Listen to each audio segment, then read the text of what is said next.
اور عزا ہم نے ان کے بت بنا رکھے ہیں، پوچھتے ہیں یہ اپنے ابا جان سے اللہ کی بیٹیاں ہیں نا، لاڈلی بیٹیاں، چھڑا لیں گے ہمارے ہاں بھی تصور ہے اولیاء اللہ چھڑا لیں گے. یا شفاعت باطلہ، خود حضور کی شفاعت کے بارے میں جو غلط تصورات ہیں، ایک شفاعت حقہ ہے، اس کی وضاحت کا یہ موقع نہیں ہے. وہ آیت الکرسی پہ جب ہم پہنچیں گے انشاءاللہ تعالیٰ اسی سورہ مبارکہ میں تو اس کی وضاحت بھی ہوگی. یہ سارے جو ہم نے جو گھڑ رکھے ہیں خیالات، ان کی نفی اس آیت کے حوالے سے کی. وَاتَّقُوا يَوْمًا لَا تَجْزِي نَفْسٌ عَن نَفْسٍ شَيْئًا، کوئی انسان دوسرے انسان کے کام نہیں آ سکے گا. وَلَا يُقْبَلُ مِنْهَا شَفَاعَةٌ، کسی جان کی طرف سے کوئی سفارش قبول نہیں ہوگی. وَلَا يُؤْخَذُ مِنْهَا عَدْلٌ، نہ کوئی فدیہ قبول کیا جائے گا. وَلَا هُمْ يُنصَرُونَ، نہ انہیں کوئی مدد مل سکے گی. اب اس کے بعد اللہ تعالیٰ کے احسانات اور ان کی طرف سے جو ناشکریاں ہوئی ہیں ان کی بڑی تفصیل کے ساتھ اب بات چلے گی. تفصیل نہیں، تیزی کے ساتھ. یہ واقعات کئی 100 برس کے ہیں، لیکن ایک تو یہ کہ ان کی تفاصیل مکی صورتوں میں آ گئی ہیں. سب سے زیادہ سورہ اعراف میں ملے گی، اور بھی کئی صورتوں میں آپ کو مل جائے گی. یہاں پر تو پے بپے، جیسے کہ ایک قرارداد جرم کسی پر کی جاتی ہے تو اس میں سب گنوائے جاتے، تم نے یہ کیا، یہ کیا، یہ کیا. وَإِذْ نَجَّيْنَاكُم مِّنْ آلِ فِرْعَوْنَ، اور ذرا یاد کرو جب کہ ہم نے تمہیں نجات دی تھی فرعون کی قوم سے. يَسُومُونَكُمْ سُوءَ الْعَذَابِ، وہ تمہیں بدترین عذاب میں مبتلا کیے ہوئے تھے. يُذَبِّحُونَ أَبْنَاءَكُمْ وَيَسْتَحْيُونَ نِسَاءَكُمْ، تمہارے بیٹوں کو ذبح کر ڈالتے تھے اور تمہاری عورتوں کو زندہ رکھتے تھے. عورتیں تو پھر ان کے کام آتی تھی، گھر میں کام کاج کے لونیاں بنتی تھی، گھروں میں ڈال دیتے تھے. لیکن لڑکوں کو، اور یہ 2 موقع پر ہوا ہے بنی اسرائیل کے ساتھ، یہ بعد میں انشاءاللہ اس کی تفصیل آئے گی. وَفِي ذَلِكُمْ بَلَاءٌ مِّن رَبِّكُمْ عَظِيمٌ، اور یقیناً اس میں تمہارے رب کی طرف سے تمہارے لیے بڑی آزمائش تھی.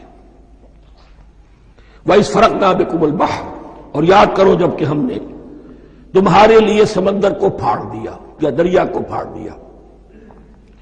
یہ ایک مختلف فی بات ہے کہ کس جگہ سے کراس کیا تھا بنی اسرائیل نے ایجپٹ سے سینائی پیننسولا آنے کے لیے، جزیرہ نما سینا میں.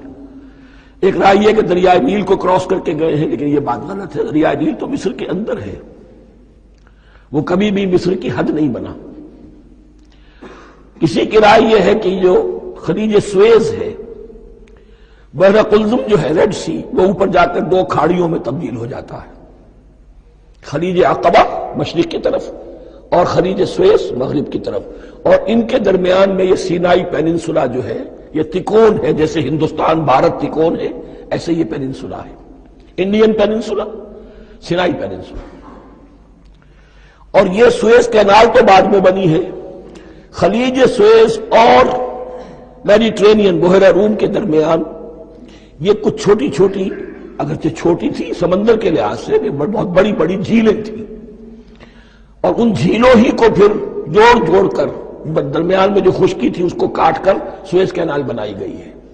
تو اب تو یہ مسلسل ایک رابطہ ہے، لیکن معلوم ہوتا ہے کہ یا تو خلیج سویس کو کراس کیا ہے حضرت موسیٰ علیہ السلام نے، اور یہی میری رائے زیادہ یہی ہے، اس لیے کہ کوہ طور جو ہے وہ اس پیننسولا کی ٹپ پر ہے، نیچے ہے یہاں، جہاں پر بھی ان کا قیام رہا اور جہاں پھر حضرت موسیٰ کو 40 دن کے لیے کوہ طور پر بلا کر اور پھر انہیں تورات دی گئی ہے. تو معلوم ہوتا ہے کہ جو خلیج سویز ہے اسے کراس کیا ہے. کراس کس طرح کیا ہے کہ حضرت موسیٰ کے عصا کی ایک ضرب سے سمندر پھٹ گیا. فَكَانَ كُلُّ فِرْقٍ كَالطَّوْدِ الْعَظِيمِ، دونوں طرف چٹانوں کے مانند پہاڑ کی طرح جو ہے وہ سمندر کھڑا ہو گیا، اس کے راستے سے یہ نکل گئے. اور پھر جب فرعون اور اپنا لشکر لے کر جب آیا ہے، اس نے سوچا ہم بھی نکل جائیں، وہ غرق ہو گئے، اس لیے کہ دونوں طرف کا پانی آپس میں مل گیا. یہ تھی کیفیت، اور معجزانہ کیفیت تھی.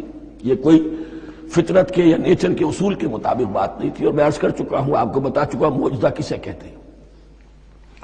وَإِذْ فَرَقْنَا بِكُمُ الْبَحْرَ فَأَنْجَيْنَاكُمْ، جب ہم نے تمہارے لیے یا تمہارے ساتھ سمندر کو پھاڑ دیا، تمہارے لیے، تمہارے گزرگاہ بنانے کے لیے، تو تمہیں تو نجات دے دی. وَأَغْرَقْنَا عَلَى فِرْعَوْنَ وَأَنْتُمْ تَنظُرُونَ، اور تمہاری نگاہوں کے سامنے فرعون کے لاؤ لشکر کو غرق کیا، تم دیکھ رہے تھے، یہ گزر چکے تھے، اس ساحل پر کھڑے ہیں، ادھر سے یہ داخل ہوئے ہیں اور پانی دونوں طرف سے آ کر مل گیا اور یہ غرق ہو گئے۔ وَإِذْ وَعَدْنَا مُوسَىٰ 40 لَيْلَةً، اور یاد کرو پھر جب کوہ طور پر ہم نے موسیٰ کو 40 دن کے لیے بلایا۔ ثُمَّ اتَّخَذْتُمُ الْعِجْلَ، ان کی غیر حاضری میں تم نے بچھڑے کی پرستی شروع کر دی، اسے معبود بنا لیا، من بعدہ، اس کی غیر موجودگی میں، وَأَنْتُمْ ظَالِمُونَ، تم بہت بڑا ظلم تھا جس کا ارتکاب کیا۔ ان الشرک لظلم عظیم، عظیم ترین ظلم جو ہے وہ شرک ہے، اور شرک جلی کی یہ شکل کہ بچڑے کو پوج رہے۔ ثم عفونا عنکم من بعد ذلک، پھر ہم نے تمہیں اس کے بعد بھی معاف کیا، یہ ہمارا کرم رہا ہے، ہماری رحمت رہی۔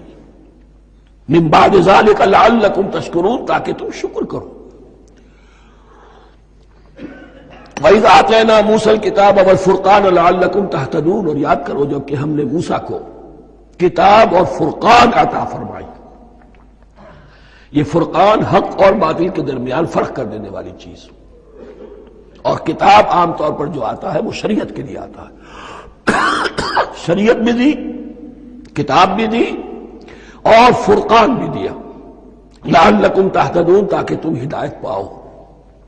وَإِذْ قَالَ مُوسَىٰ لِقَوْمِهِ، اور یاد کرو جب کہ کہا تھا موسیٰ نے اپنی قوم سے، یا قوم انکم ظلمتم انفسکم باتخاذکم العجل، اے میری قوم کے لوگوں، یقیناً تم نے اپنے اوپر بڑا ظلم کیا ہے بچڑے کو معبود بنا کر۔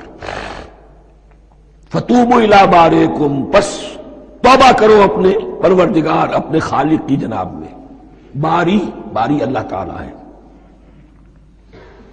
باری۔ فَاقْتُلُوا أَنفُسَكُمْ، تو قتل کرو اپنے آپ کو۔ یہ چیز جو ہے تورات میں تفصیل سے آئی ہے، قرآن میں نہیں ہے۔ اسی اعتبار سے میں نے آپ کو بتایا تھا کہ تورات کا مطالعہ اس اعتبار سے مفید ہے کہ بہت سے واقعات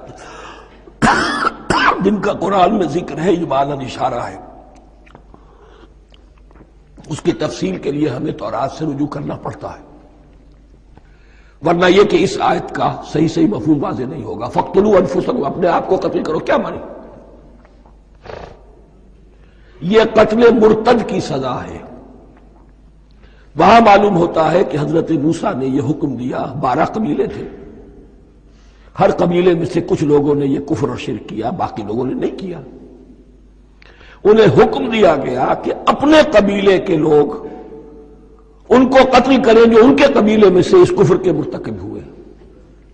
انفسکم سے مراد یہ اپنے قبیلے کے لوگوں کو تم قتل کرو، اس لیے کہ قبائلی زندگی جو ہوتی ہے آپ کو معلوم ہے، اس میں کوئی اور قبیلہ ہاتھ لگا دے تو قبائلی عصبیت بھڑک اٹھے گی۔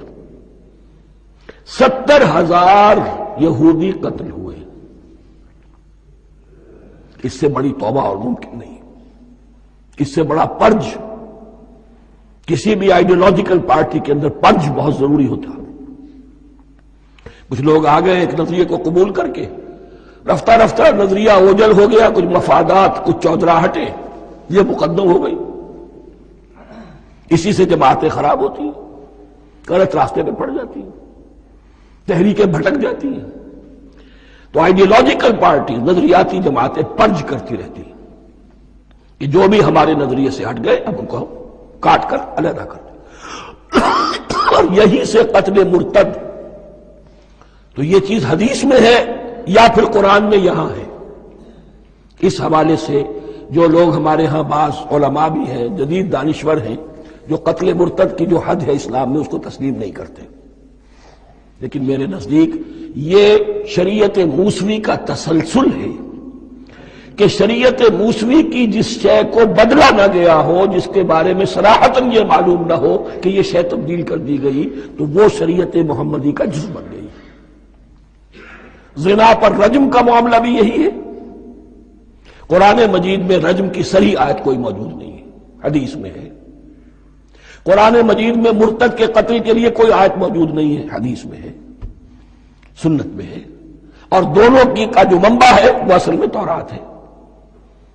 تو اس بات کو اچھی طرح نقل کر لیجئے. یہ جگہ اکثر لوگ جو ہے یہاں بہت سرسری طور سے گزر جاتے ہیں، یہ بہت اہم ہے، اور اس کے لیے تو